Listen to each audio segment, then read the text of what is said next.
जय हिंद। क्लास 11 विषय मैथमेटिक्स के एक नए वीडियो लेक्चर में पुनः आपका स्वागत है। मैं सुनील कुमार गुप्ता, राजकीय शिक्षक विषय मैथमेटिक्स।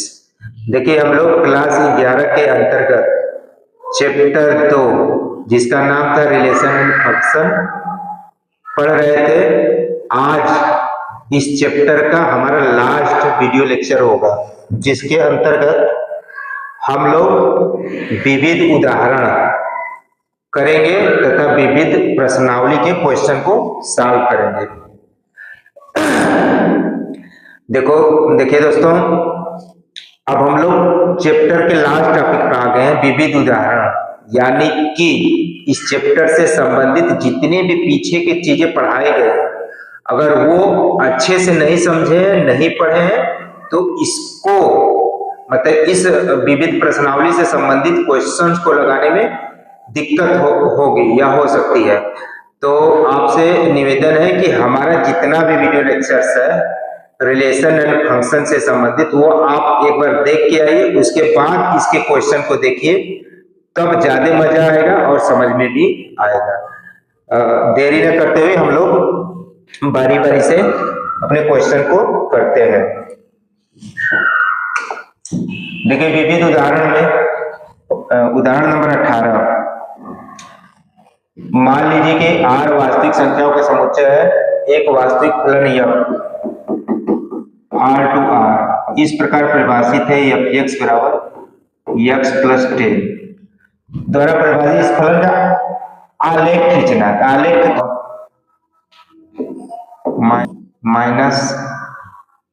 -4 लेंगे, 6 -5 लेंगे, 5। इतने पॉइंट्स को लेकर के हम ग्राफ खींचिए। अब देखिए, जब x बराबर 0 है तो y, x है y है, x बराबर जब 0 हो तो y क्या है 10 है। यानी कि x जब 0 है तो y क्या है 10 है। एक बिंदु तो यही मिल गया।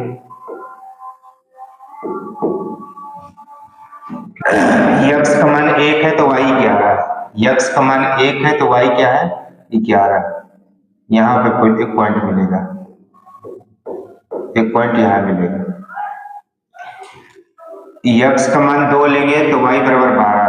x का मान 2 तो y बराबर 12, यहाँ पॉइंट मिलेगा। अब ले लीजिए x बराबर -1, तो y बराबर 9, तो यहाँ पे आएगा एक पॉइंट, यहीं आ जाएगा, यहाँ आ जाएगा, ये 9 है। अब ले लेंगे x बराबर -5, तो y बराबर 5, तो एक पॉइंट यहाँ मिलेगा। अब इसको मिला दीजिए, यानी कुछ ऐसे मिलेगा ये ग्राफ।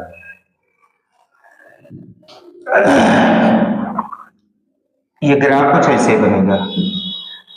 तो ये ग्राफ एक स्ट्रेट लाइन है। कौन सा ग्राफ है? ग्राफ है f(x) बराबर x प्लस 10। तो ग्राफ कुछ इस प्रकार होगा।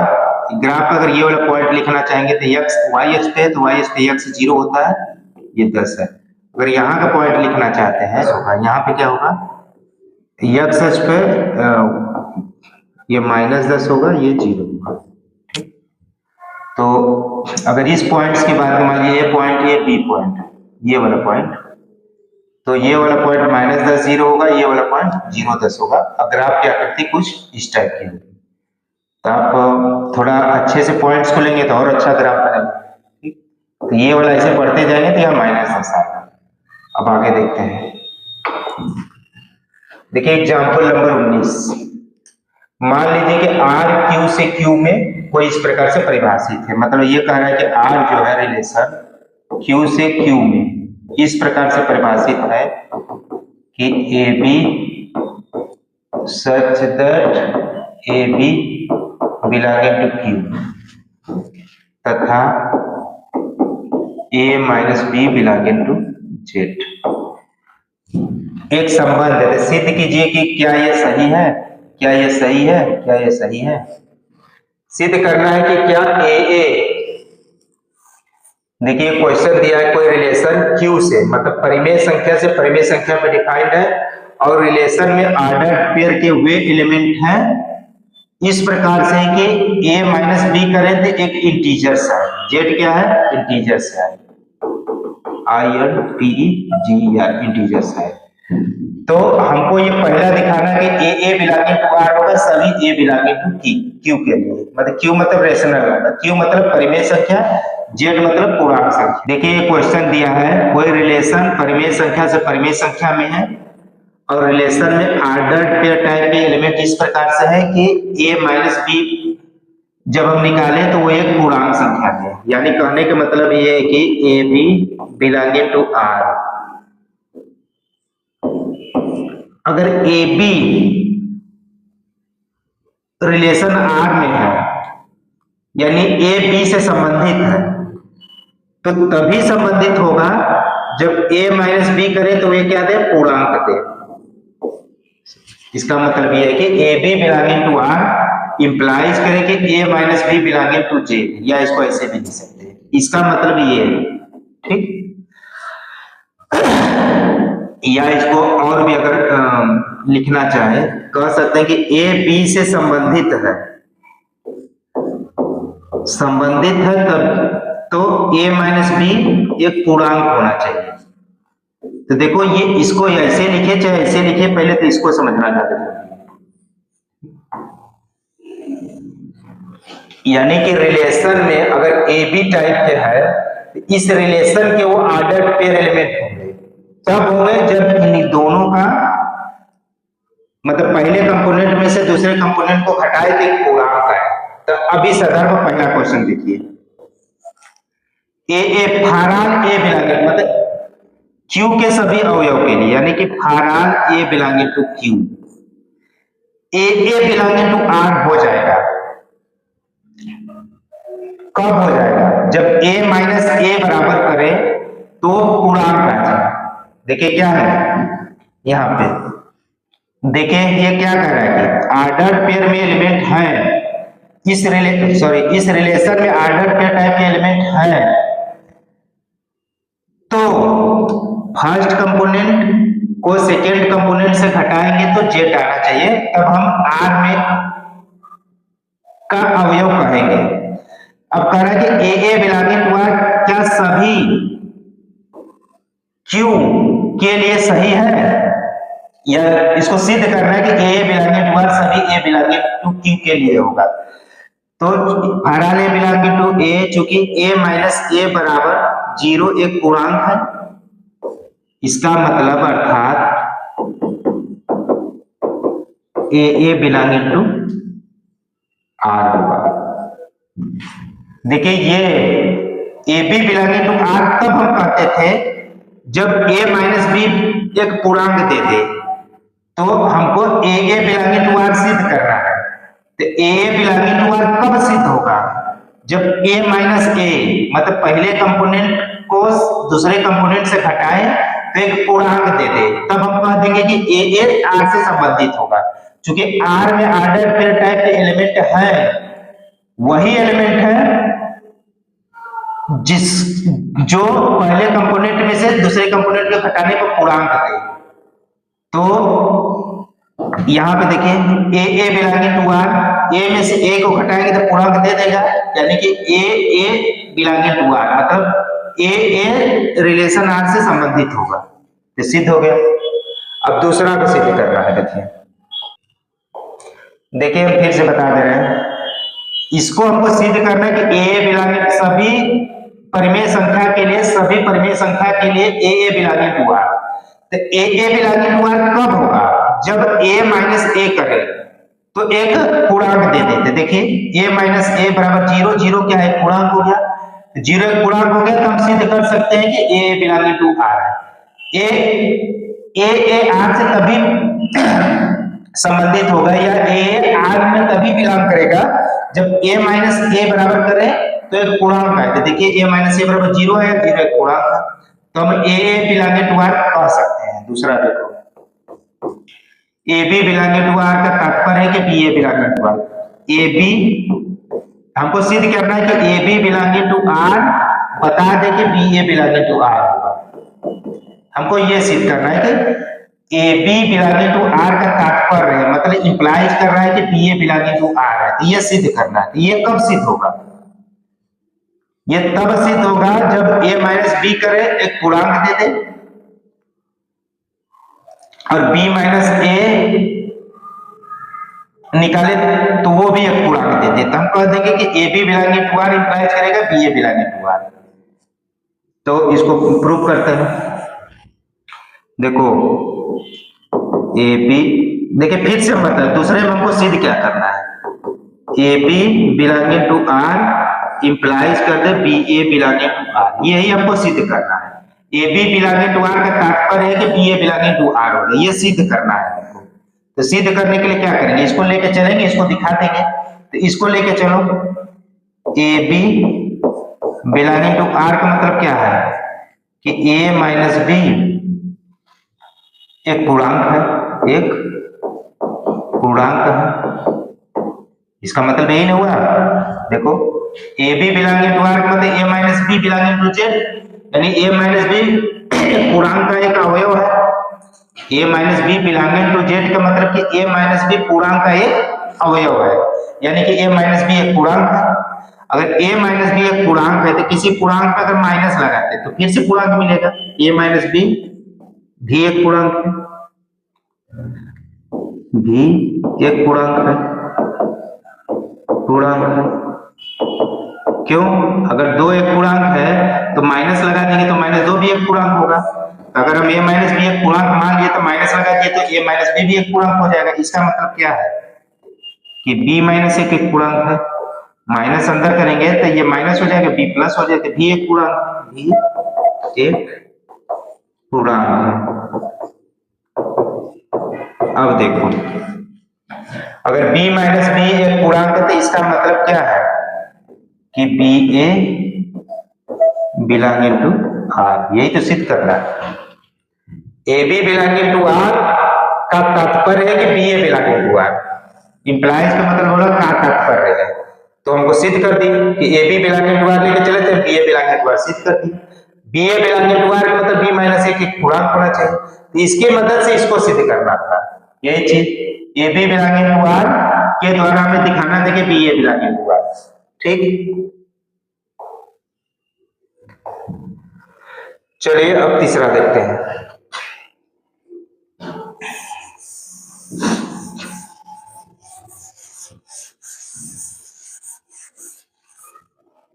देखिए तीसरा, देखिए ये आधार है। 12 में जैसे ही जाएंगे आपको रिलेशन एंड फंक्शन पढ़ने को मिलेगा, उसमें दिखाना पड़ेगा कि कोई भी रिलेशन इक्विवेलेंस रिलेशन है। इक्विवेलेंस रिलेशन दिखाने के लिए हमको रिफ्लेक्सिव दिखाना पड़ता है, सिमेट्री दिखाना पड़ता है, ट्रांजिटिव दिखाना पड़ता है। ये चीज जो हम अभी दिखा रहे हैं ना, यही इसको हम लोग रिफ्लेक्सिव कहते हैं, इसको सिमेट्रिक कहते हैं, इसको ट्रांजिटिव कहते हैं। इसका हम क्लास 12 में जाकर के नाम दे देंगे। अब तीसरा हमको सिद्ध करना है कि A B belonging to R और B C belonging to R का मतलब होता है कि ए सी बिलोंगिंग। देखो तीसरा हमको सिद्ध क्या करना है कि A B belonging to R रहे और B C belonging to R रहे, तो इसका तात्पर्य है मतलब ये बता दे कि ए सी बिलोंगिंग टू आर का तात्पर्य है कि मतलब ये है कि A B belonging to R और B C belonging to R लेके चले और ये बता दें कि ए सी भी आर में बिलोंग करेगा। तो यही सिद्ध करना है। ठीक, इसको लेके चलना है। ठीक, इधर वाला लेके चलिए इसके लिए। अब इसको हम प्रूव कर रहे हैं, यानी कि A B belonging to R और B C belonging to R, इसका मतलब क्या है? इसका मतलब है A B belonging to R का मतलब ए माइनस बी एक पूर्णांक है, ए माइनस बी एक पूर्णांक है, एक पूर्णांक है। कामा, कामा लिखो या और लिखो, और B minus B C belonging to R का मतलब बी माइनस सी एक पूर्णांक है, बी माइनस सी एक पूर्णांक है, एक पूर्णांक है। देखिए ध्यान देना पड़ेगा, A B belonging to R का मतलब ए minus B belonging to J, A minus B Z में बिलोंग करे, जेड क्या है पूर्णांक है, जेड में बिलोंग करे मतलब ए माइनस बी एक पूर्णांक होगा। ठीक, अब बताओ ए माइनस बी एक पूर्णांक है, बी माइनस सी एक पूर्णांक, तो दोनों को जोड़ देंगे भी तो एक पूर्णांक मिलेगा। इसका मतलब कि A minus B plus B minus C भी एक पूर्णांक है।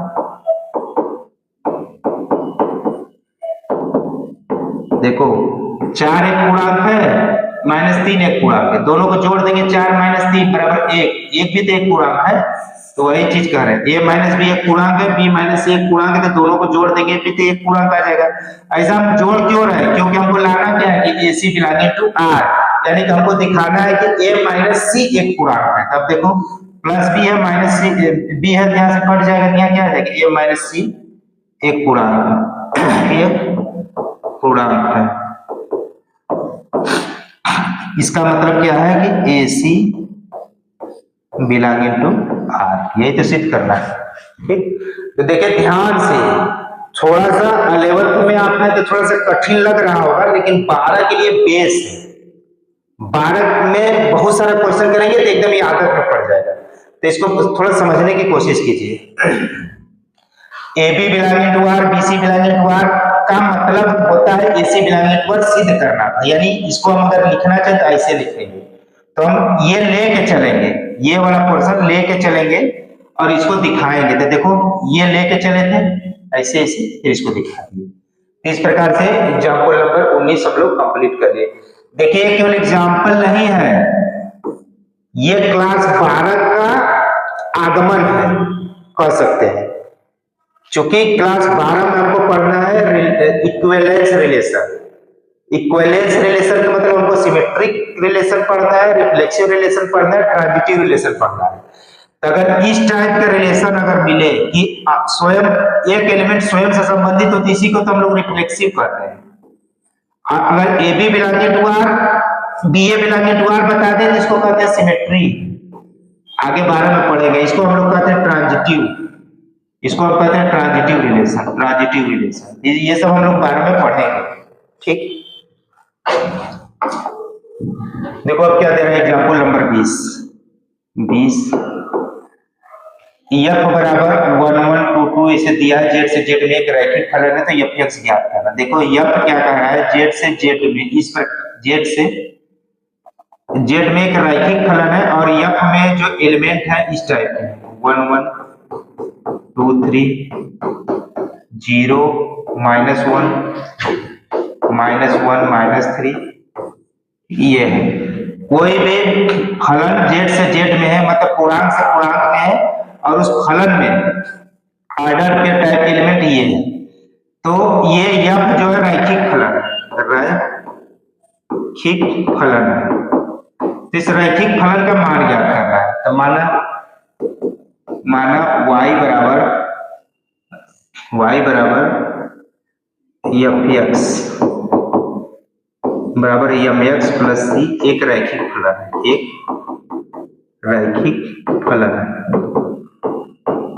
अगर रैखिक फलन है, इसको मान लिए और इसके मदद से m और c का मान निकाल करके हम रैखिक फलन का मान ज्ञात कर लेंगे। तो देखो फलन क्या दे रहा है, 1 1 का मतलब क्या होता है, 1 इनपुट डालोगे तो आउटपुट क्या देगा, 1 1 ही देगा। यानी कि अगर यहां से चूंकि 1 1 बिलोंगिंग टू f, इसका मतलब ये है 1 1 बिलोंगिंग टू f, 1 1 क्या f में बिलोंग कर रहा है, मतलब f में ये इनपुट डाले 1 तो आउटपुट क्या दे, 1 दे। इसका मतलब क्या है, अगर हम इसको ये माने हैं तो f1, अब f1 इसके मदद से निकालिए तो क्या हो जाएगा, ये या m गुणित 1 प्लस c बराबर 1, या इसको हम लिख सकते हैं m प्लस c बराबर 1। समीकरण नंबर 1 डाल दीजिए। अब देखो यहां पे देख लीजिए, जीरो चूंकि 0 -1 बिलोंगिंग टू f, इसका मतलब ये है कि f में इनपुट 0 डालेंगे तो वो क्या देगा, आउटपुट -1 देगा। अब f 0 यहां से रख दीजिए, f 0 रखेंगे तो यार क्या बचेगा, m गुणते 0 प्लस सी बराबर -1। यहां से क्या आ जाएगा, यहाँ सी बराबर क्या आ गया -1। अब सी का मान समीकरण 1 में रख दीजिए। समीकरण 1 से सी का मान रखेंगे तो m-1 बराबर 1 या m बराबर क्या आ जाएगा 2 आ जाएगा। m और c का मान यहां रख दीजिए, इसको अगर कोई समीकरण दे दीजिए a।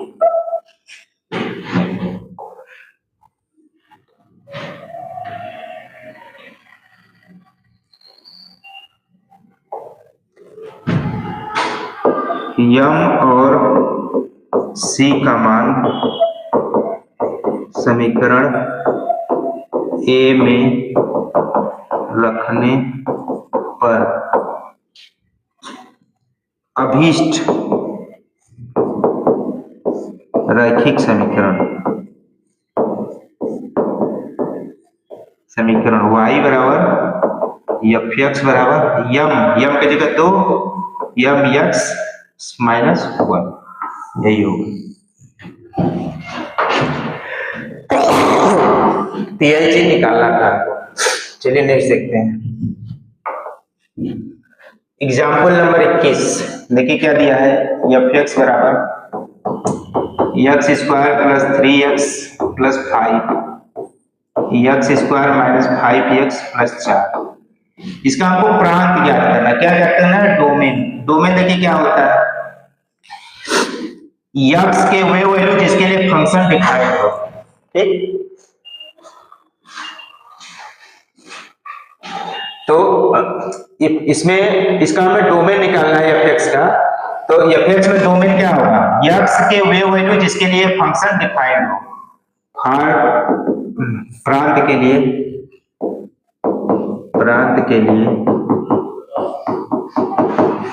हमें x के वे मान ज्ञात करने हैं जिसके लिए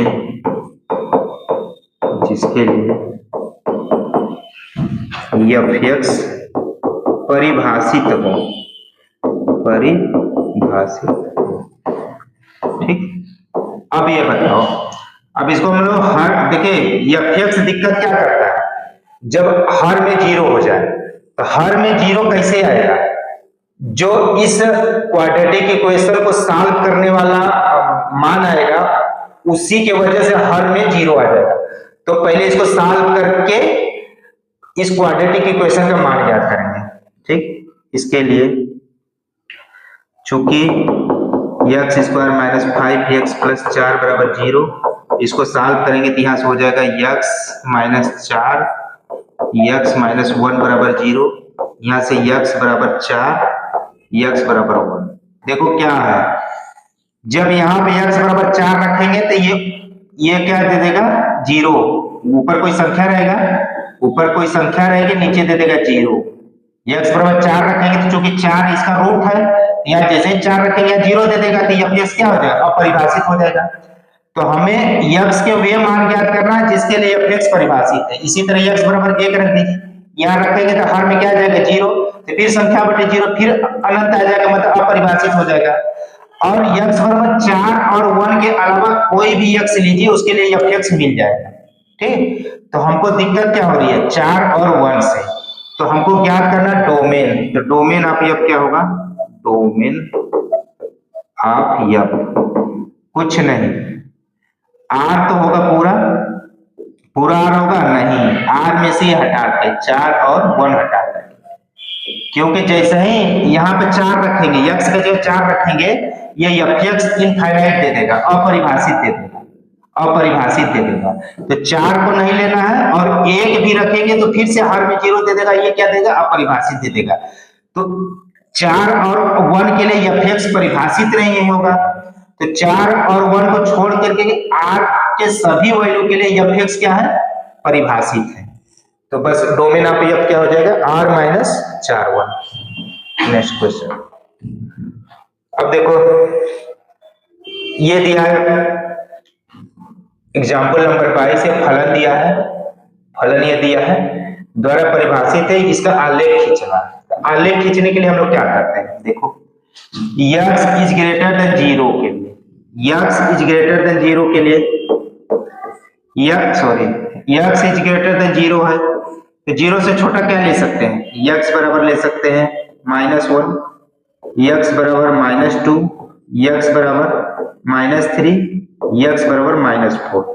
तो यहां से fx मतलब y, fx मतलब fx बराबर y क्या देगा, x बराबर जब -1 रखेंगे तो x बराबर -1 रखेंगे तो यहां से 2 दे देगा, y बराबर 2 देगा, x बराबर जब -2 रखेंगे तो fx बराबर y बराबर क्या दे देगा, और 3 दे देगा, x बराबर -3 रखेंगे तो fx बराबर y बराबर क्या दे देगा 4। इसी तरह fx बराबर y बराबर क्या दे देगा 5। ये कब था, जब x का मान 0 से छोटा लिए थे। अब एक बार और ले लो, x का मान जब 0 से बड़ा, x बराबर 0 के लिए 1 दिया है, x बराबर 0 से बड़ा के लिए x बराबर 1 ले लो, x बराबर 2 ले लो, x बराबर 3 ले लो, x बराबर 4 ले लो, 4 पॉइंट ले लो। इसके लिए fx क्या मिलेगा, देखो x इज ग्रेटर देन 0 के लिए fx का मान ये है, यहाँ क्या मिलेगा 2, मतलब 1 + 1 बराबर 2। यहाँ 2 पे क्या मिलेगा fx, 2 पे 3, 2 + 1 बराबर 3। इसी तरह fx जब 3 रखेंगे तो यहाँ क्या मिलेगा 4, यहाँ fx क्या मिलेगा 5। अब इन्हीं पॉइंट की मदद से आप ग्राफ बना लीजिए, वैसे ग्राफ देखिए बना है यहाँ पे, इसी को हम लोग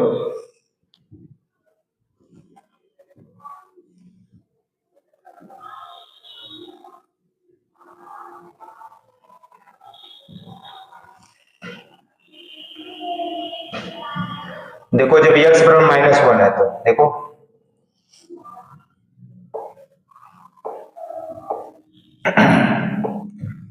जब x बराबर -1 लिए तो y बराबर 2, देखो x बराबर -1 है तो y बराबर देखो क्या है 2, यहीं पर मिलेगा ये पॉइंट। जब x बराबर 1 था तो y बराबर क्या था 2, देखो x बराबर जब 1 है तो y बराबर क्या है देखो 2, यही ना होगा। अब x बराबर जब 0 था तो y बराबर 1, इसी में देखो x बराबर 0 है तो y बराबर क्या है 1, x बराबर 0 तो y बराबर 1, एक पॉइंट ये मिला, एक पॉइंट ये मिला, एक पॉइंट ये मिला। अब इसी पॉइंट के सारे एक लाइन खींचो तो ये ग्राफ बन गया। ठीक, इधर वाला ग्राफ f बराबर x + 1 है, इधर वाला ग्राफ fx बराबर 1 - 1 है। क्योंकि देखो क्योंकि 1 - x के लिए ये था, ये जो ग्राफ बनेगा fx बराबर 1 - x, ये वाले पॉइंट रखने पे ये वाला ग्राफ बना है, ये वाला पॉइंट रखने पे इधर वाला ग्राफ बना है, यानी कि ये वाला ग्राफ बना है। तो ग्राफ को कुछ ऐसे खींच सकते हैं।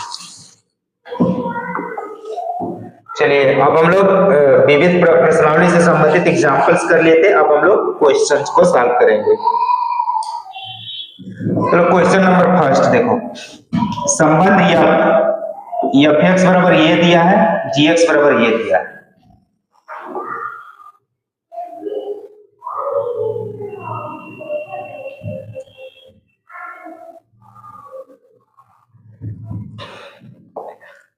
तो दर्शाए कि f एक फलन है और g फलन नहीं है। हमको दिखाना है कि f एक फलन है जबकि g एक फलन नहीं है।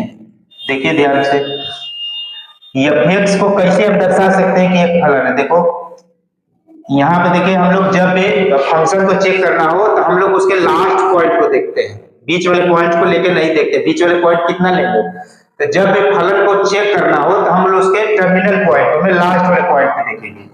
देखो इसका लास्ट वाला ये है, इसका शुरू वाला, यानी कि लास्ट वाला पॉइंट करने का मतलब ये कि इसको शुरुआत और अंत वाले पॉइंट देखेंगे। तो यहाँ से fx जब 3 रखे, fx में x बराबर क्या होगा 9, जब x बराबर 3, देखो x का मान यहाँ से 3 भी तो ले सकते हैं। जब x बराबर 3 लेंगे तो fx क्या देगा, 3 का स्क्वायर 9। यहाँ पे देखो, यहाँ इस वाले में भी x बराबर 3 रखोगे तो भी fx बराबर 9, जब x बराबर 3। देखो फंक्शन के दो मान दिए हैं, एक्स स्क्वायर 3x, और दोनों में x बराबर 3 रखने पर सेम वैल्यू आ रही है। यानी कि कहने का मतलब ये है कि 3 जो है 9 पे ही जा रहा है, मतलब फलन जो बन रहा है 3 इनपुट डालने पर आउटपुट एक ही मिल रहा है। कहने का मतलब ये है कि 3 इनपुट है आउटपुट भी एक ही मिल रहा है। हाँ, तो ये क्या फलन है? फलन की परिभाषा होने के लिए क्या चाहिए? फलन होने के लिए क्या चाहिए कि एक इनपुट के लिए एक ही आउटपुट मिले। तो देखो यहाँ पे भी हम चेक किए, यहाँ पे भी चेक किए, दोनों में x बराबर 3 रख के चेक किए, हमेशा वो 3 9 पे ही जा रहा है। यानी एक इनपुट के लिए केवल एक ही आउटपुट मिल रहा है, तो ये फंक्शन है। अब इसको दिखाना है कि नहीं है, अब इसको देख लो।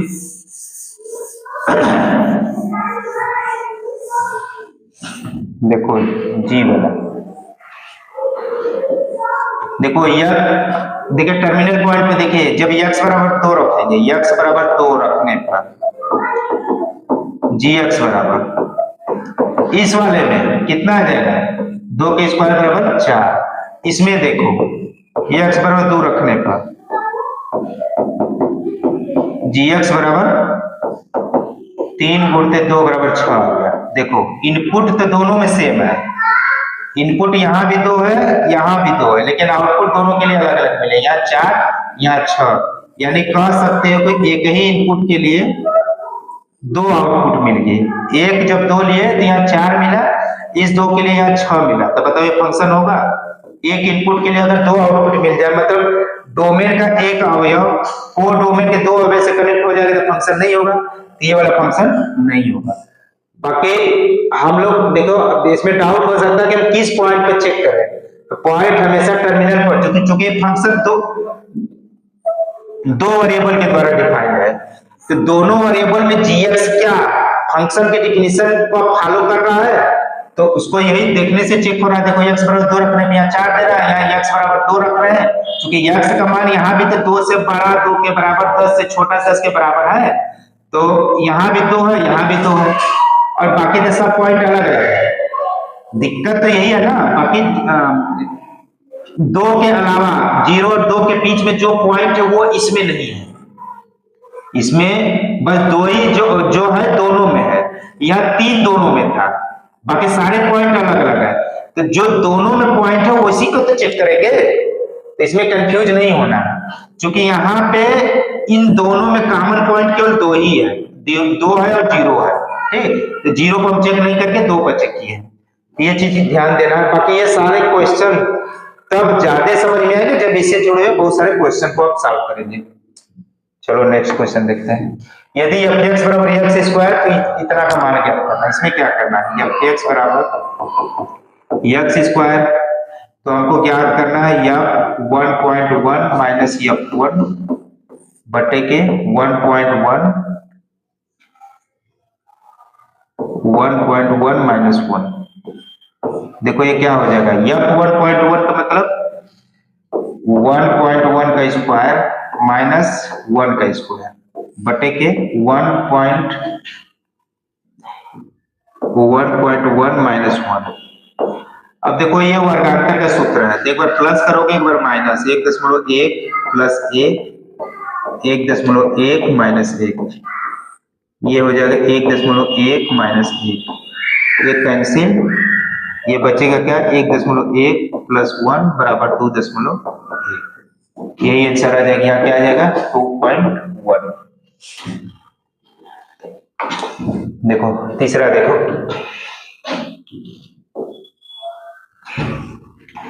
फलन का प्रांत ज्ञात करो।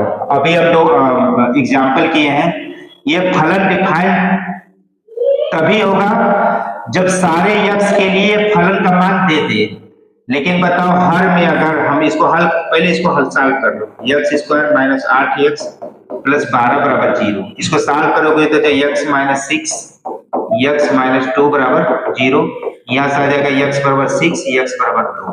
अब बताओ x बराबर 6 और x बराबर 2 रख दोगे तो फलन का मान यहाँ 0 आ जाएगा, हर में 0 आ जाएगा, अपरिभाषित हो जाएगा।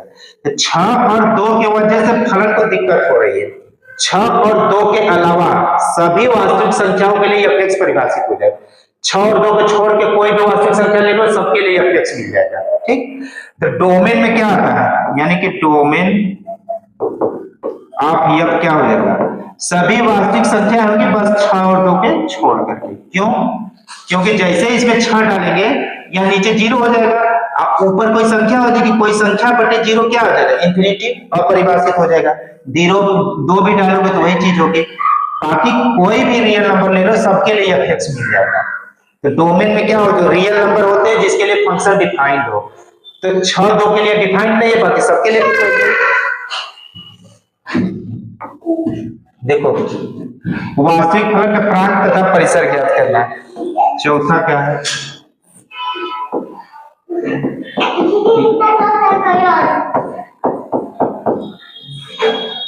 देखो ये फलन जो है f(r)(2r) है, ये फलन ये है, इस प्रकार से परिभाषित है। इसका हमको डोमेन ज्ञात करना है। तो डोमेन x के वे वैल्यू जिसके लिए फंक्शन का मान मिल जाए, तो किसके लिए मिल जाएगा, 1 से बड़ा 1 के बराबर अगर हो गया तो फंक्शन मिल जाएगा। देखो x का मान 1 से बड़ा रख लेंगे तो fx पॉजिटिव दे देगा। अंडर रूट मतलब रूट के अंदर अगर कोई पॉजिटिव हो तो चलेगा, वो रियल नंबर दे देगा। x बराबर 1 लिख दोगे तो भी यहाँ से fx क्या दे देगा, कोई पॉजिटिव संख्या दे देगा। x बराबर 1 रखोगे तो fx बराबर 0 दे देगा। ये भी रियल नंबर है, ये भी रियल नंबर है, यानी कि x का मान 1 से बड़ा है तो भी R में मतलब को डोमेन में एक अवयव मिल जाएगा, कोई पॉजिटिव वैल्यू मिल जाएगा जिसके लिए x 1 से बड़े x सभी कनेक्ट हो जाए, मतलब जुड़ जाए। x बराबर 1 भी, x बराबर 1 के लिए fx बराबर 0 मिल जाएगा, वो भी यहाँ पे है, यहाँ भी वो पे है। लेकिन अब बताओ x का मान 1 से छोटा ले लो, तो जैसे x का मान 1 से छोटा ले लेंगे fx क्या दे देगा, अंडर रूट 1 कोई निगेटिव संख्या। तो बताओ ये कोई निगेटिव संख्या दे देगा, यानी ये क्या आ गया, इमेजिनरी काल्पनिक संख्या, काल्पनिक संख्या। तो बताओ अगर x का मान 1 से छोटा ले लोगे तो fx मतलब को डोमेन में कोई अवयव मिलेगा, मिलेगा तो जरूर, लेकिन काल्पनिक संख्या मिलेगी, लेकिन काल्पनिक संख्या यहाँ पे है नहीं है। तो 1 से छोटे x के मान के लिए को डोमेन में कोई अवयव मिल ही नहीं रहा कि उससे वो कनेक्ट हो जाए, तो फिर डोमेन में कौन से आएंगे, फिर डोमेन में तो वही अवयव आएंगे ना, R के मतलब R के वही अवयव आएंगे ना जिसके लिए fx मिल जाए। तो फिर कौन सा अवयव आएंगे, डोमेन में 1 से बड़ा 1 के बराबर, ऐसे आएगा डोमेन में 1 से बड़ा आएगा, 1 से बराबर आएगा, इंफिनिटी तक आएगा, लेकिन 1 से छोटा नहीं आएगा, ये आ गया डोमेन। इसके अलावा 1 से छोटी कोई संख्या ले लिए तो तुरंत यहाँ पे fx क्या दे देगा, काल्पनिक संख्या दे देगा। तो ध्यान रखना डोमेन में वही रियल नंबर आते हैं जिसके लिए fx परिभाषित है। x से छोटा ले लोगे मतलब डोमेन का मान 1 से कम ले लोगे तो fx मिलेगा ही नहीं, मतलब काल्पनिक संख्या मिल जाएगी। तो डोमेन में बस यही लेंगे। अब इसका दिखाना है परिसर, रेंज। हम देखो रेंज देखो,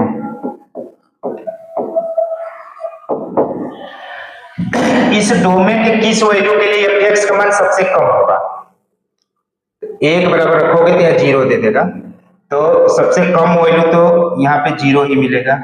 ठीक, रेंज में 1 पर क्या दे देगा, 0, 1 पर 0 दे देगा। उसके बाद 1 से बड़ी जितनी भी संख्याएं लेंगे उसके सबके लिए रेंज मिलेगा, मतलब वो कहाँ तक जाएगा, इंफिनिटी तक, ये ऐसा मिलेगा। रेंज में क्या होता है, डोमेन के सापेक्ष फंक्शन का मान, तो रेंज में सबसे छोटा लिखेंगे और सबसे अधिकतम लिखेंगे। सबसे छोटा कम मिलेगा, यहां से जब 1 ले लेंगे तो fx का मान 0 दे देगा, तो सबसे छोटा यही मिलेगा। और सबसे बड़ा 1 के बाकी जितने भी रियल नंबर लेते जाए सबके लिए रेंज मिलता जाएगा, यहाँ तक इसका कोई बाउंडेशन ही नहीं है, ये इंफिनिटी तक मिलेगा। तो रेंज ये हो गया। अब अगला क्वेश्चन देखते हैं।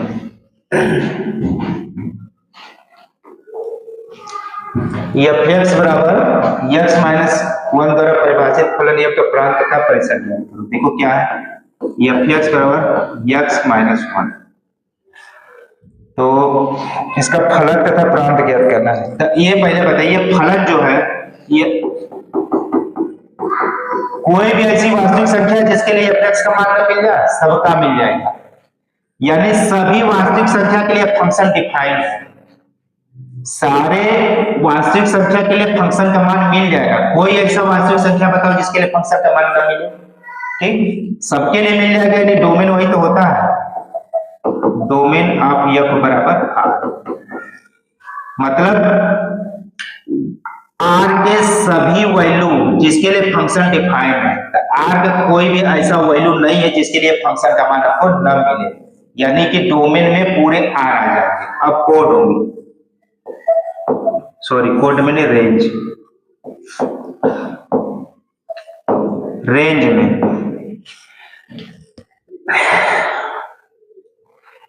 में केवल पॉजिटिव वैल्यू मिलेंगे क्योंकि मॉडुलस लगा है। रेंज में क्या मिलेंगे, केवल पॉजिटिव, और जीरो भी मिल सकता है, जीरो भी मिल सकता है। जब यहां से 1 ले लेंगे तो जीरो भी मिल सकता है रेंज में, और पूरे पॉजिटिव मिलेंगे। क्योंकि रेंज क्या होता है, ये डोमेन के सापेक्ष वैल्यू होते हैं, तो इसमें पहली बात ही मॉडुलस लगा है, फंक्शन का मान कभी निगेटिव तो होगा ही नहीं। निगेटिव होगा, जीरो हो सकता है, जीरो हो सकता है। जब यहाँ से आर का मान 1 ले लेंगे, यहाँ से डोमेन में से 1 ले लेंगे तो जीरो हो सकता है, और बाकी जीरो इसमें से जो भी आर रखते जाएंगे पॉजिटिव वैल्यू मिलता जाएगा, तो रेंज क्या हो जाएगा, 0 से इंफिनिटी। इसको ध्यान देना है, ये सब क्वेश्चन आते रहते हैं। यानी रेंज में आप कह सकते हैं, यानी कि रेंज में आप कह सकते हैं धनात्मक वास्तविक संख्याओं का समुच्चय, वास्तविक संख्याओं का समुच्चय, संख्याओं का समुच्चय। बाकी नेक्स्ट क्वेश्चन देखते हैं। मान लीजिए कि देखिए दिया है इस टाइप का, अगर लिखा है, इसका मतलब यह है कि एक्स स्क्वायर बटे का 1 प्लस एक्स स्क्वायर किससे संबंधित है, एफ से संबंधित, एफ से संबंधित। इसका मतलब एफ एक्स बराबर एक्स स्क्वायर बटे के 1 प्लस एक्स स्क्वायर। अब हमको ये जो डिफाइंड है ये आर टू आर है, हमको डोमेन निकालना है। Domain of F, domain of F का मतलब आर के वे सभी रियल नंबर जिसके लिए फंक्शन एफ एक्स डिफाइंड हो। बताओ कोई ऐसा रियल नंबर है जिसके लिए फंक्शन का मान ना मिल जाए, बताओ। वास्तव में एक्स स्क्वायर बराबर -1 रहता, एक्स स्क्वायर बराबर -1 रहता तो उसके लिए फंक्शन नहीं मिलता, लेकिन वास्तव में कोई भी रियल नंबर है ही नहीं कि उसका स्क्वायर करोगे तो -1 हो जाएगा। ठीक, ये रहता तो उसके लिए फंक्शन अनडिफाइंड हो जाता, लेकिन ये रियल, आपको रियल नंबर में खोजना है ना, तो रियल नंबर में तो ये नहीं है। तो इसमें कोई रियल नंबर नहीं, इसमें कोई रियल नंबर ऐसा है कि उसका स्क्वायर करो तो -1 हो जाएगा, कभी संभव ही नहीं। यानी इसमें कोई रियल नंबर है ही नहीं कि वो फंक्शन को अनडिफाइंड करते, अपरिभाषित करते। यानी सभी, यहाँ चाहे कोई भी रियल नंबर लिख दो, एक्स का मान कोई भी रियल नंबर दे दो, सबके लिए एफ एक्स मिल जाएगा, तो डोमेन ऑफ एफ पूरा आ रहा है। ठीक, अब रेंज देखो, अगर डोमेन अगर दूसरे तरीके से निकालना है तो ऐसे भी ये भी सोच सकते हो कि एक्स स्क्वायर का मान क्या होगा, एक्स स्क्वायर का मतलब, अब हम रेंज निकालने जा रहे हैं। एक्स स्क्वायर का मतलब 0 से बड़ा या 0 के बराबर। ठीक, तो अगर हम एक्स स्क्वायर बटे के 1 प्लस एक्स स्क्वायर कर देंगे तो ये तो 0 से बड़ा या 0 के बराबर होगा। अगर कोई किसी संख्या के स्क्वायर 0 से बड़ा 0 बराबर, तो यहाँ पे तो स्क्वायर ही कर रहे हैं, तो जीरो से बड़ा या बराबर, बहुत होगा बराबर हो सकता है। जब x का मान जीरो होगा तो जीरो भी हो सकता है, इसका मान भी जीरो के बराबर या जीरो से बड़ा हो सकता है। ये क्या है वास्तव में fx है, तो fx का मान जीरो से बड़ा या जीरो के बराबर होगा। रेंज निकालने के लिए हम बात करें तो रेंज का मान एक तो ये है कि जीरो से बड़ा या जीरो के बराबर होगा, और भी देखते हैं ये क्या है 1 प्लस एक्स स्क्वायर, ये हमेशा एक से बड़ा होगा, एक के बराबर भी नहीं हो सकता। एक के बराबर कब हो सकता है जब एक्स का मान जीरो, बराबर भी हो सकता है। 1 प्लस एक्स स्क्वायर जब x बराबर जीरो हो तो एक के बराबर भी हो सकता है, ठीक।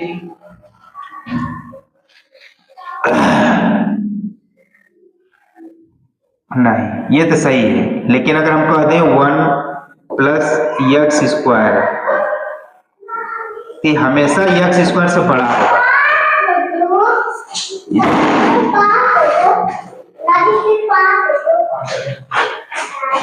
अब हम देखते हैं 1 प्लस एक्स स्क्वायर हमेशा एक्स स्क्वायर से बड़ा होगा। 1 प्लस एक्स स्क्वायर हमेशा एक्स स्क्वायर के बड़ा होगा, इसके बराबर भी हो सकता है। 1 प्लस एक्स स्क्वायर का एक्स स्क्वायर के बराबर भी हो सकता है, कभी नहीं होगा, क्योंकि x का मान यहाँ जीरो रखेंगे तो 1 प्लस जीरो, एक जीरो से बड़ा होगा ना, बराबर थोड़ा होगा। अगर 1 प्लस एक्स स्क्वायर लिखते हैं या एक्स स्क्वायर लिखते तो यहाँ हमेशा ये बड़ा ही होगा, बराबर का भी सवाल नहीं, ठीक। अब इसको ऐसा लिख सकते हैं,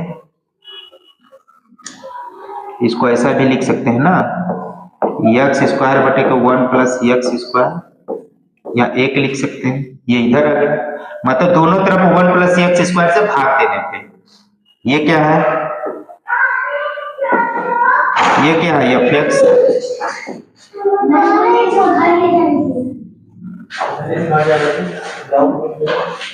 यानी कि fx का मान एक से छोटा आ गया, fx का मान जीरो से बड़ा है, जीरो के बराबर है। तो रेंज में आप क्या लिख सकते हैं, fx का मान जीरो से बड़ा जीरो के बराबर, ऐसे लिखते हैं fx का मान जीरो से बड़ा जीरो के बराबर एक से छोटा, यही ना यार, यही तो रेंज होता है, fx के मान को ही तो रेंज कहते हैं। अभी दूसरे तरीके से भी बताएंगे, यानी कि रेंज में रेंज ऑफ f क्या हो जाएगा, कुछ ऐसा होगा। हमको रेंज में fx से निकालना होता है ना, fx के देखिए यहां से दो इनक्वलिटी यूज करके ऐसे fx को बांट कर रेंज निकाल दिए, और डोमेन इसका r होगा। और दूसरे तरीके से भी देखते हैं हम लोग रेंज निकालने के लिए, ठीक। रेंज अगर दूसरे तरीके से अगर हम सोचे तो क्या दिया है, fx बराबर दिया है एक्स स्क्वायर बटे 1 प्लस एक्स स्क्वायर, तो रेंज ऑफ f निकालना है, रेंज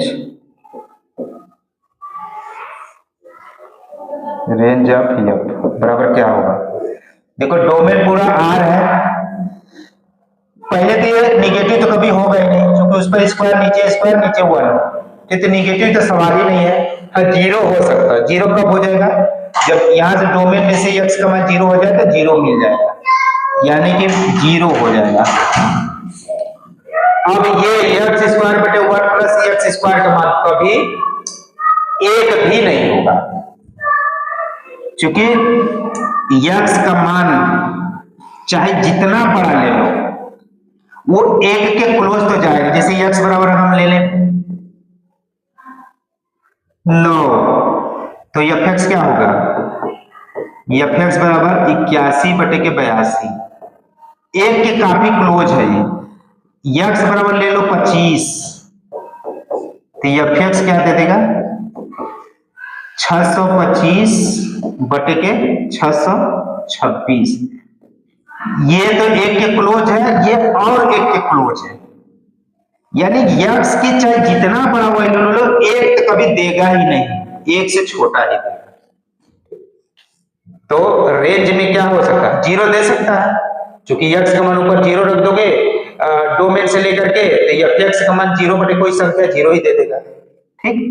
लेकिन यक्स के किसी भी मान के लिए एफ एक्स 1 तो कभी दे ही नहीं सकता, रख के देख सकते हो, चाहे जितना छोटा वैल्यू चाहे जितना बड़ा हो, 0 रख दोगे तो 0 दे देगा, तो छोटी वैल्यू आ गया।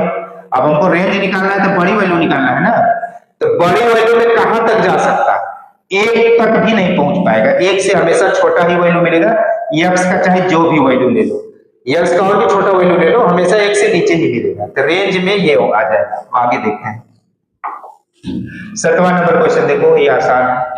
एफ एक्स बराबर एक्स प्लस 1 जी एक्स बराबर 2x माइनस 3 परिभाषित है, तो एफ प्लस जी निकालना है, इसका मतलब एफ प्लस जी एक्स निकालना है, इसका मतलब एफ एक्स प्लस जी एक्स, इसका मतलब x plus 1 plus 2x minus 3, ये हो जाएगा 3x माइनस 2।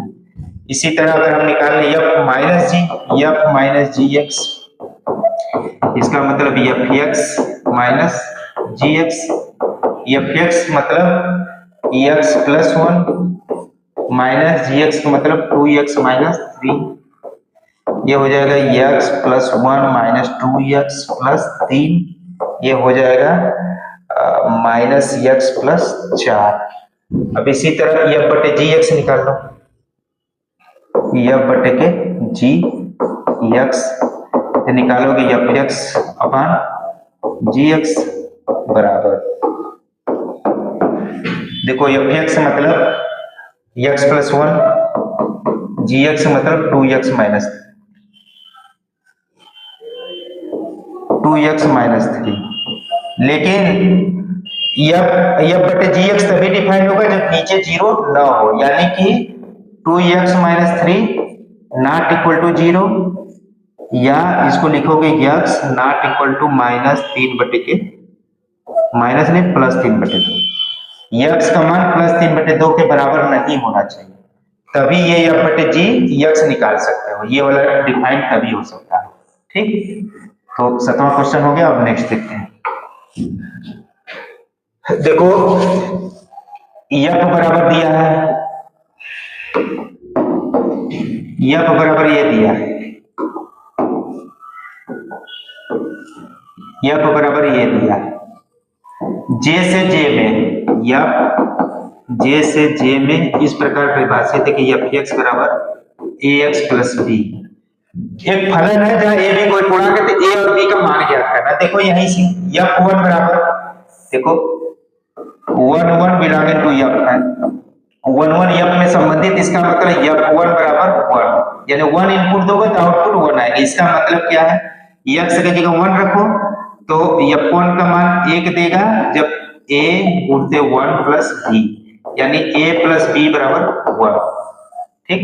अब एक यहां से ले लो, जहां से आसान हो, 0 माइनस 1 बिलोंगिंग टू f, इसका मतलब ये है कि f0 बराबर क्या देगा -1, या f0 मतलब a गुणते 0 प्लस b बराबर -1, या b बराबर -1, b बराबर -1 तो a बराबर 2, तो a बराबर क्या हो जाएगा 2, b बराबर -1 तो यहां से आ जाएगा a बराबर 2, तो a और b का मान ज्ञात करना था, हो गया। अब देखो 9वां नंबर, r बराबर A B such that A B belonging to n तथा a बराबर b²। देखो ये क्वेश्चन क्या है, 12 क्लास 12 का आगमन है, क्लास 12 में आप जा रहे हैं, क्लास 12 में आप पढ़ेंगे reflexive relation, symmetric relation, transitive relation, तो उसी का नमूना है ये, ठीक है। अब बाकी वहां पर हम लोग डिटेल में पढ़ेंगे। ये कह रहा है कि रिलेशन में इस टाइप के एलिमेंट है, पहले बात ऑर्डर के टाइप के एलिमेंट है जिसमें से दोनों कंपोनेंट नेचुरल नंबर के हैं, और इस प्रकार से कि a बराबर b², तो क्या ये संभव है, ये सही है? तो पहला देखो, अगर ये सही है, चूंकि अगर a बिलोंगिंग टू r है, a बिलोंगिंग टू r है, इसका मतलब ये है कि a क्या है, a और a क्या है, नेचुरल नंबर, इसका मतलब ये है कि a बराबर a पर होना चाहिए। कभी संभव है कि कोई भी प्राकृतिक संख्या ले लो और वो अपने स्क्वायर के बराबर हो जाए, ये संभव है ही नहीं।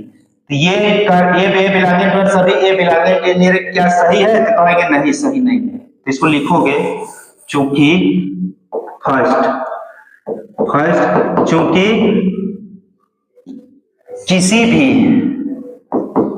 ए belonging to N for A belonging to N, A क्या है? नेचुरल नंबर है।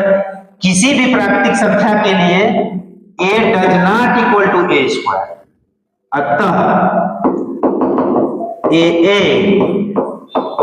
आर से संबंधित नहीं होगा, क्योंकि ए आर से तभी संबंधित होना चाहिए जब ए बराबर बी स्क्वायर हो जाए। प्रश्न में दिया है कि ए बिलोंगिंग टू आर, इसका मतलब ये है कि ए बराबर ए स्क्वायर होना चाहिए, जो कि कभी संभव ही नहीं है। For A belonging, natural number के लिए चूंकि ए स्क्वायर के इक्वल नहीं है, अतः A does not belong to R. तो इसको कह सकते हो कि पहला असत्य है, गलत। पहला क्या है? गलत है। पूछ रहे ना कि क्या ये सही है, तो हम कहेंगे नहीं, सही नहीं है। क्यों नहीं सही है? ठीक, क्यों? क्योंकि 3 अपने स्क्वायर के बराबर नहीं होता। 3 9 के बराबर होगा? कभी नहीं होगा, इसीलिए सही नहीं है। अब दूसरा देखो, दूसरा A B belonging to R का तात्पर्य है कि B A belonging to R. ये कह रहे हैं कि क्या A B belonging to R का तात्पर्य है B A belonging to R, यानी वो कहना चाहता है क्या ए बराबर बी स्क्वायर है तो क्या बी स्क्वायर बराबर ए बी होगा? ये भी गलत है, असत्य है। ये भी गलत है, रॉन्ग है, रॉन्ग, असत्य है, असत्य है, असत्य है। क्योंकि कारण बताना पड़ेगा, क्योंकि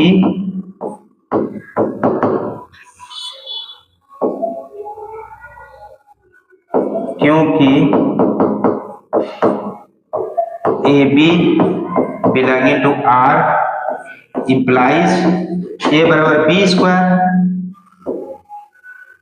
इंप्लाइज कर देगा कि B square does not belonging to, मतलब इंप्लाइज कर देगा कि B does not belonging to A square. इसका मतलब ये है कि B A does not belonging to R. इसको एग्जांपल के द्वारा समझते हैं। देखो एग्जांपल 9 3, देखो 9 3 बिलोंगिंग टू आर है, आर में संबंधित है। इसके according A B belonging to A B R में तभी है जब ए बराबर बी स्क्वायर आ जाए। ठीक, तो देखो ए बराबर बी स्क्वायर है यानी आर का अवयव है। ठीक, लेकिन अगर इसको सही करना है तो 3 9 से संबंधित होना चाहिए। A B belonging to R का मतलब बता रहे हैं कि B A belonging to R हो चाहिए, यानी इसको सही करने के लिए हमको 3 9 बिलोंगिंग टू आर होना चाहिए। तो क्या 3 9 कभी आर में बिलोंग करेगा? इसका मतलब यह है कि 3 9 के स्क्वायर हो जाना चाहिए, जो कि कभी होगा ही नहीं। ठीक, तो चूंकि 9 3 बिलोंगिंग टू आर, इसको बताया गया एग्जाम इंप्लाइज करेगा कि 9 बराबर 3 स्क्वायर, सही है। लेकिन क्या 3 does not equal to 9 square, लेकिन 3 9 स्क्वायर के बराबर नहीं होगा। इसका मतलब ये है कि 3 9 does not belong to R, यानी कहने का मतलब ये है कि A B belonging to R का तात्पर्य B A belonging to R, ये असत्य है, असत्य है। क्योंकि एग्जांपल द्वारा समझा दिए कि 9 3 देखो आर में तो है, आर में है, लेकिन 3 9 आर में नहीं है, क्योंकि 9 का स्क्वायर 3 के बराबर नहीं आएगा। ठीक, तीसरा देखते हैं, इसको मिटाते हैं।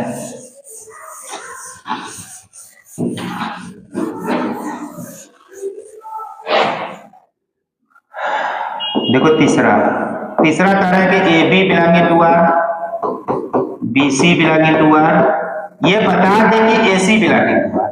ये क्या सही है? ये कह रहे हैं क्या सही है? तो हम कहेंगे नहीं सही। एग्जाम्पल के द्वारा सही दिखाते हैं। एग्जाम्पल, इसके मदद से हम दिखाएंगे कि ये नहीं हो सकता। देखो जैसे एग्जाम्पल ले लो, अभी 9 3 बिलोंगिंग टू आर है, क्यों है? नहीं, ऐसे करो 81 9 बिलोंगिंग टू आर, ये ले लिए, क्योंकि 9 का स्क्वायर करेंगे तो 81 आ जाएगा, इसको ले लिए। यहां भी ले लो 9 3 बिलोंगिंग टू आर, यहां से भी ले लीजिए, 3 का स्क्वायर 9 आ गया। अब इसकी मदद से दिखाना है कि क्या AC belonging to R, AC belonging, ये क्या है? A है, ये B है, इसको हम लिए थे BC है। तो AC, A की जगह क्या है 81, C की जगह क्या है 3, तो क्या 3 का स्क्वायर 81 है? नहीं। यानी AB belonging to R, BC belonging to R does not implies, sorry, implies कर रहा है कि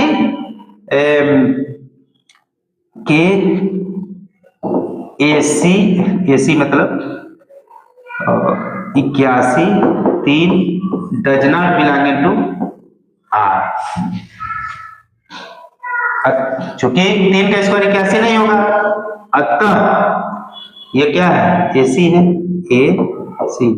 अतः हम कह सकते हैं, अतः AB belonging to R, BC belonging to R का तात्पर्य है AC बिलोंगिंग टू R गलत है, गलत है, गलत है लिखो, चाहे यही लिख दो कि does not belonging to R। तो इसको ऐसे करना पड़ेगा। चलो आगे देखते हैं। एग्जाम्पल नंबर 10, A बराबर इतना, B बराबर इतना, F इतना दिया है, तो निम्नलिखित क्या A से B में एक संबंध है? तो इसका पहले डायग्राम बना लेते हैं। 2 भी तो यहाँ लिखा है, ठीक है, 2 यहाँ 11 है, 2 11 से भी कनेक्ट है, ठीक। तो अब देखो, देखिए क्वेश्चन जो F दिया कुछ इस प्रकार से है, तो F संबंध तो होगा है, जो कि प्रत्येक अवयव प्रत्येक डोमेन के अवयव को डोमेन से कनेक्ट है, तो संबंध तो होगा ही, फलन नहीं होगा। ये संबंध है, फलन नहीं होगा। फलन क्यों नहीं होगा? क्योंकि इसका 1 2 जो है 2 अवयव से कनेक्ट है, 9 से भी कनेक्ट है, 11 से भी कनेक्ट है, तो फलन नहीं होगा। क्योंकि डोमेन का जो 2 अवयव है को डोमेन के 9 और 11 यानी 2 अवयव से जुड़ा है, इसलिए फलन नहीं है। उसको कर दो 5 मिनट और रुकने के लिए। तो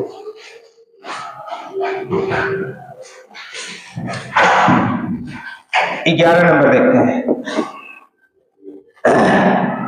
ये देखो क्या दिया है, F बराबर दिया है AB A plus B, AB belonging to Z, और F जो है J क्रॉस J का उपसमुच्चय है, ठीक। तो हमको ये दिखाना है कि F J क्रॉस J में एक फलन है। तो फलन होने के लिए देखो, यानी ये इसका मतलब क्या है? इसका मतलब ये है कि AB A plus B belonging to F, इसका मतलब ये है कि F AB बराबर A प्लस B। देखो F जो है Z से Z में है, Z से Z में है, यानी कि F J क्रॉस J का सबसेट है, उपसमुच्चय है। तो हमको F AB बराबर A प्लस B फलन दिखाने के लिए क्या होता है? प्रत्येक F फलन होगा यदि प्रत्येक इनपुट के लिए केवल एक आउटपुट मिले।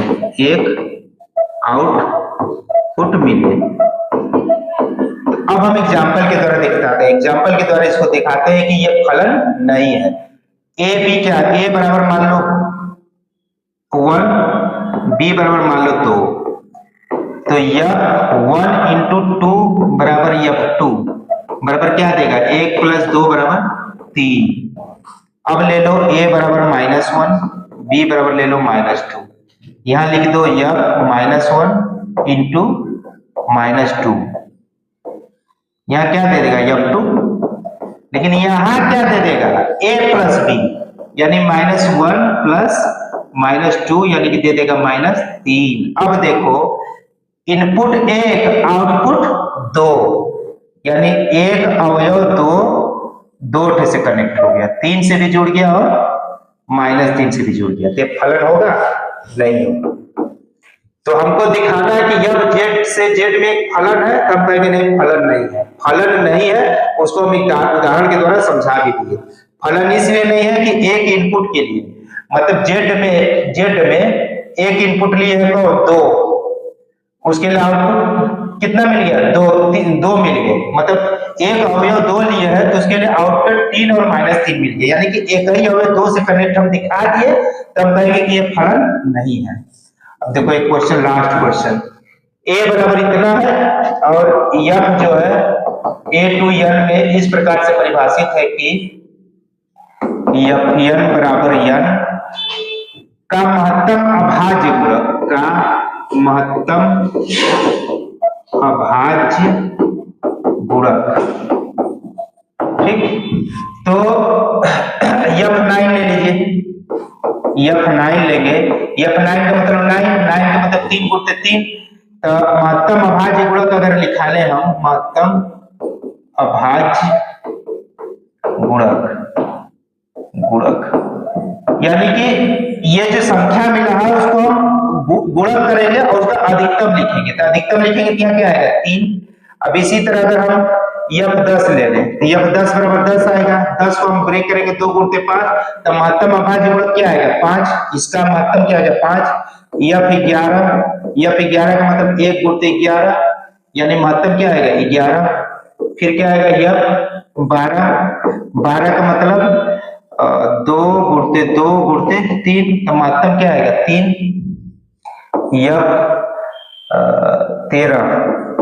F13 का मतलब 9 10 11 12 13, 1 गुणित 13, तो महत्तम क्या आएगा 13। तो हमको क्या करना है f का परिसर, तो महत्तम परिसर क्या होता है Fn का मान जो आता है, तो Fn का मान में ये परिभाषित इस प्रकार से किया गया कि अभाज्य गुणनखंड करने के बाद उसका जो महत्तम होगा वही वैल्यू Fn में आ रहा है, तो Fn का मतलब परिसर, तो यही सब क्या हो जाएगा परिसर में क्या आ जाएंगे 3 आ जाएगा, 5 आ जाएगा, 11 आ जाएगा, 13 आ जाएगा, 3 2 बार आया तो एक ही बार लिखेंगे, तो परिसर ये आ जाएगा। तो देखिए विविध प्रश्नावली के सभी क्वेश्चन को सॉल्व करते हुए हम लोग रिलेशन एंड फंक्शन को आज फिनिश कर चुके हैं। अब आगे के वीडियो के लिए आप बने रहिए, धन्यवाद।